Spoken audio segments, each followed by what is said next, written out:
Guys, I'm Chloe. I'm Ellie, I'm Jayana.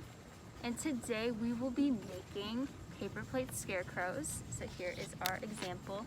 This is what we're going to be making today, and keep watching if you want to make it with us. The first vocab word we're going to be learning today are crows. C-R-O-W-S. Crows. Crows are a type of bird. Our second word that we're learning today is assemble. A-S-S-E-M-B-L-E.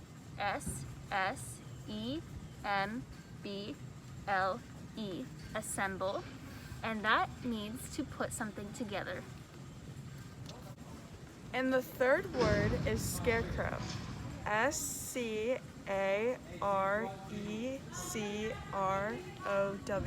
And scarecrow is basically a thing in a pumpkin patch that scares away crows.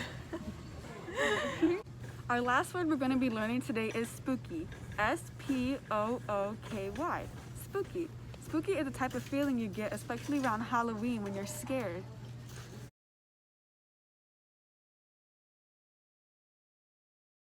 The materials we use in this video are tissue paper or construction paper, scissors, a pencil, a plate, some googly eyes. Okay, little hawks, so for our first step of the project today, we are going to take either tissue paper like Miss Jayana has, or construction paper like I have if you don't have tissue paper. Now with tissue paper, you don't have to cut it the way Miss Ellie's gonna do. You could either rip it like this to do for your scarecrow, or you can just cut the paper. So if you're cutting the paper, we're gonna make pretty teeny tiny squares, just like this. And if you're using scissors, please have mom or dad or older brother or sister help you, because we don't want any accidents to happen. Alright guys, so you're just gonna take your brown tissue paper and place it on your plate like so.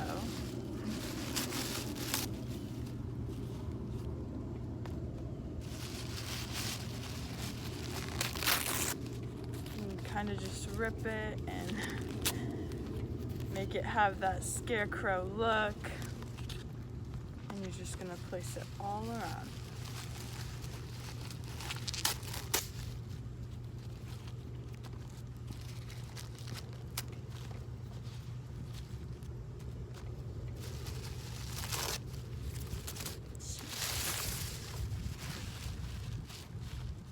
Is that good? Yeah. You feel? Okay, so next you're gonna take a pair of scissors and some brown paper, and you're gonna trace a hat for your scarecrow. With this, you're gonna outline it and cut it out. You may need an adult to do this if you cannot do it by yourself. This is what your hat is gonna look like once you're all done cutting it out and tracing it. Okay, so after you trace your hat, you're gonna wanna take an orange piece of paper and trace your two hands for part of the scarecrow's hat. So you're gonna take it like this, and you're gonna take a pencil and go all the way around all 5 fingers. It doesn't have to be perfect, but it just has to be recognizable so you can see it. And then you're gonna connect it like that. After you're done tracing both of your hands, you wanna get an adult again to cut out these two.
What you're gonna do after you cut everything out is you're gonna take your 2 hands and you're gonna place them down and you're gonna put your hat on top and glue it all together.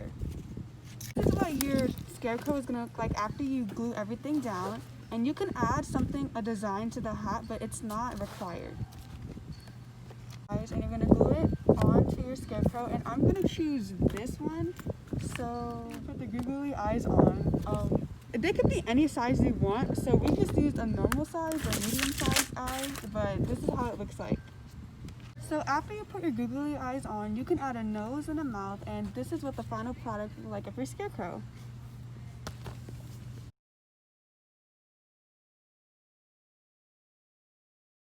The first question is, are you happy with how your scarecrow came out? I'm very happy with how it came out. I just wish the eyes were maybe a little bit bigger. But overall, I love it. And for me too, I wish that I used the tissue paper for mine instead of the construction paper, just because it gives it more texture. But I also thought it was super, super fun to make. What was your favorite part about this whole activity?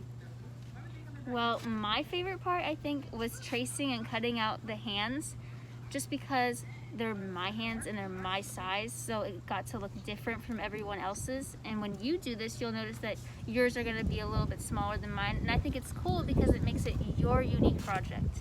My favorite part was ripping up the tissue paper and placing it on the plate, just because it was kind of satisfying to do, and I really like how it came out. The next question is, why did you use the colors you decided? Well, I liked using the orange here and the brown here because I thought that went really well with our fall and Halloween theme, because a lot of the colors we see during the season of fall is orange and brown and yellow. Basically same thing as Miss Elle. Fall colors are orange and brown, and just thought they all looked really good together. Last question is, have you ever seen a real life scarecrow? Yes, I have. Actually, in our preschool garden, there's 2 scarecrows every fall, so. And for me, I saw only once a real life scarecrow at a pumpkin patch where I got to buy my own pumpkin. Okay, Little Hawks, so we want to know, what was your favorite part of the activity today? Have you ever seen a real life scarecrow? What colors did you use and why? And are you happy with the way that your scarecrow came out? That's it for today, Little Hawks. I hope you guys had an amazing lesson, and comment below what you guys thought of it or any questions. And that's it. Bye, Bye, guys. guys.